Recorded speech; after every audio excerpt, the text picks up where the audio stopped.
How are you doing, folks, and welcome back to another garage install series here by ALCHEMOTO in the ALCHEMOTO workshop. It's a beautiful sunshiny day outside, but unfortunately I'm not riding because we've been installing the Cpmc Carplay unit on Stuart's Voge Dsx900.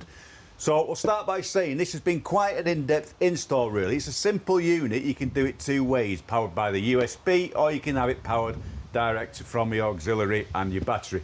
And we've gone for that option, but to tie every wire up neatly on the bike's proving to be a pain because Voge makes this bike so well.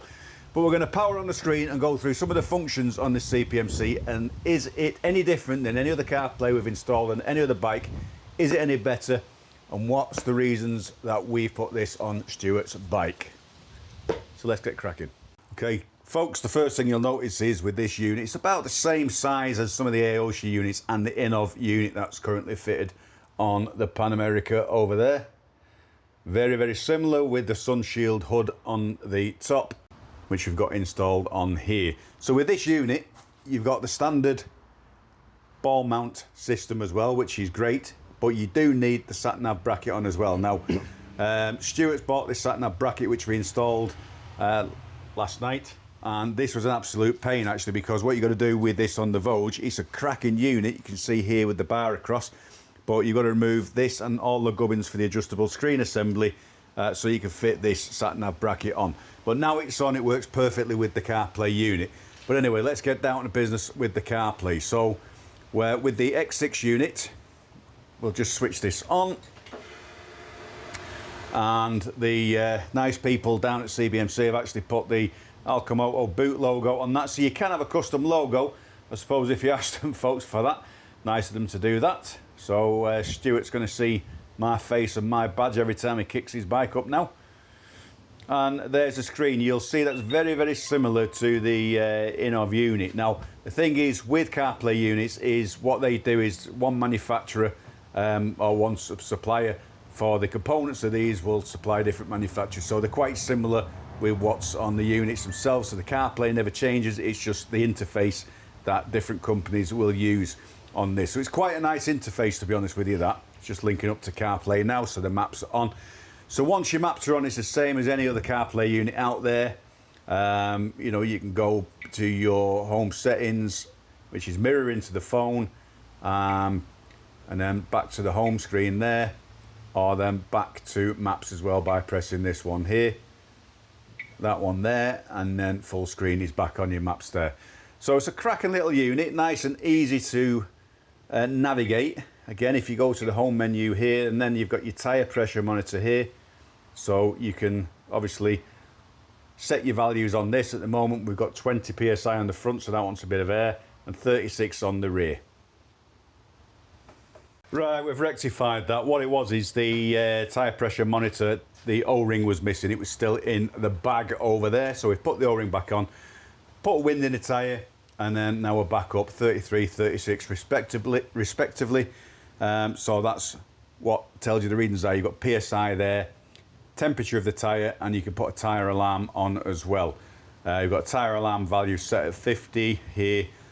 High pressure on the tyres, 36.25, low pressure at 29. So come out of that. There's that lovely interface again with the Cpmc logo just there. We've got a little bit of shadow in here, so apologise over that, folks. Got the garage door open behind me. So again, go into your settings, you've got everything here, BSD switch, whatever that is. Resolution of your cameras, so you can change that between 1080 or 2K. Phone sound, you can have it quiet if you want, or make some daft noises when you do your functions and features. CarPlay position, you can move that around. GPS info, so your GPS all green there, GPS lock on, brilliant. Screensaver, change that for your time settings. So all your usual CarPlay things that you expect. Brightness for the screen, so you can take that down if you want. Okay. Volume, take your volume down, and then back to your maps on this one here. And there you go, back to maps, full screen there. All your CarPlay goodies right at your fingertips. And then you've got a little remote thing here, so you can change between your rear camera, if you want it as a rear camera, That's front camera, sorry. And then back to your CarPlay. Okay, press your little phone thing there, and then we've got Android Auto, boot back up to the phone. It's just done a reboot.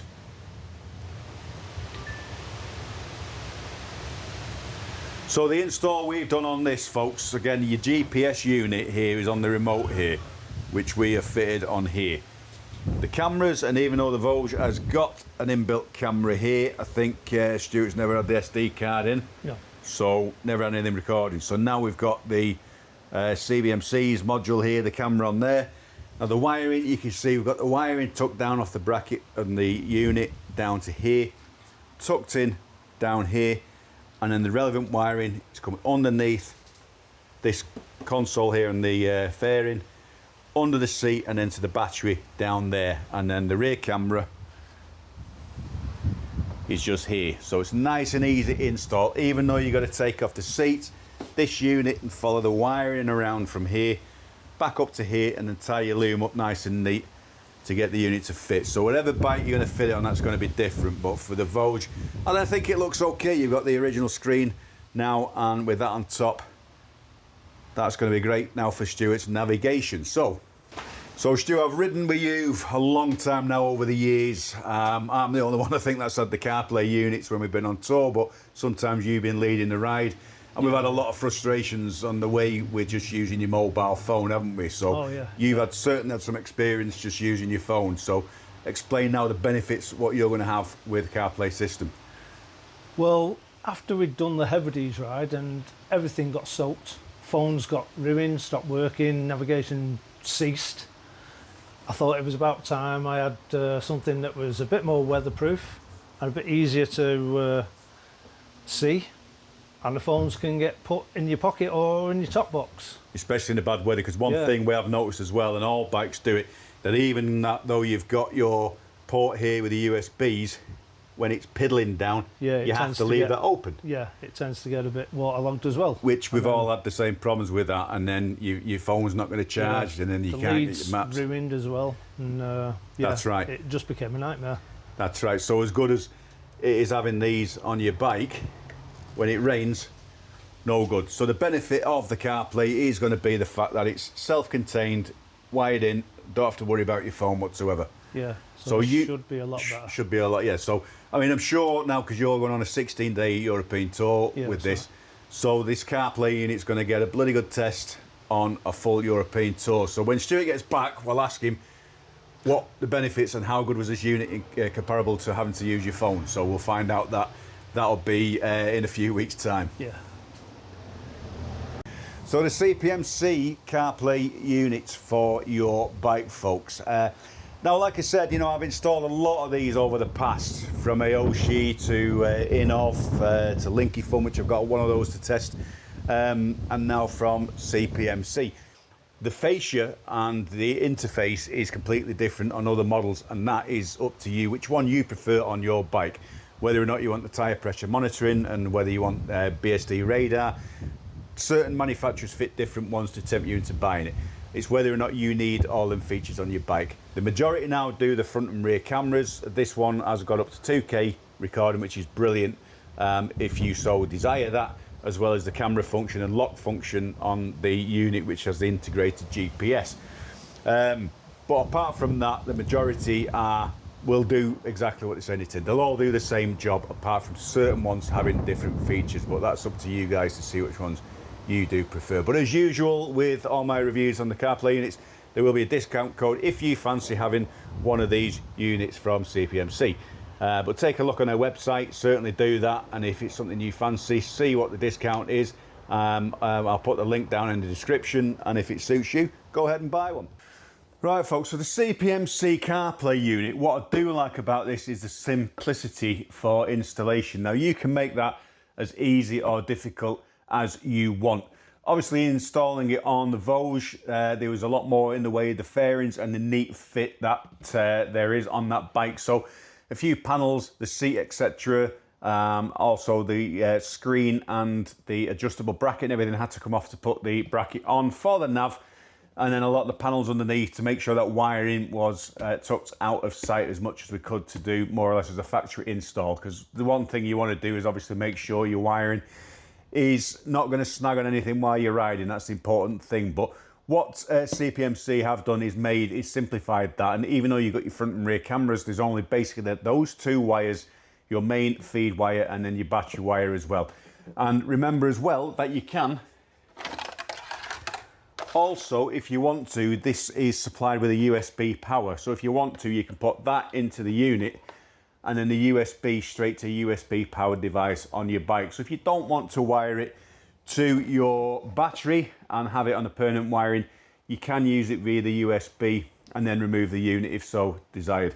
So there is that option, although we did decide to do it to the battery on Stuart's bike.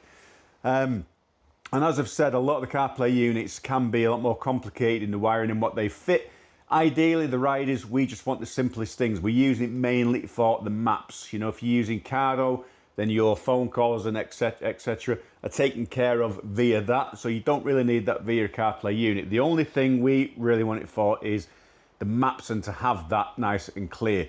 So a lot of the things, also obviously the front and rear cameras for the dash cam monitor, that's brilliant on most bikes, although the Voge does have the front camera fitted from factory, but on things like my Pan Am, that doesn't. So having that option is great. And also BSD functions and whatnot on some Carplay units that are fitted, that some might not want, some might just want them extra toys fitted. So what we do, like again with this unit, is it's simplified just for what you want, and obviously you get a few extras like the tyre pressure monitor and also fitted, which most do, but most modern bikes now come with tyre pressure monitoring on them, so you don't actually require that on the Carplay. So it's entirely up to you folks. So as I said, this is a great unit, and Stuart will be testing it out on a 16-day tour around Europe, and that's why we put it on that bike, to give it a proper field test. So we'll get his views on that obviously when he gets back from that. But for now, obviously take a look at the CPMC's website. There's a few different models on there for you to look at, but as I said, it was a simple install, and I'm sure Stuart's going to be happy with that on his bike. So thanks for watching folks, and like I said, this is your first time watching ALCHEMOTO, please do hit the subscribe button, please like, share and comment if you dare. Until the next time, we'll be seeing you later. See you later folks.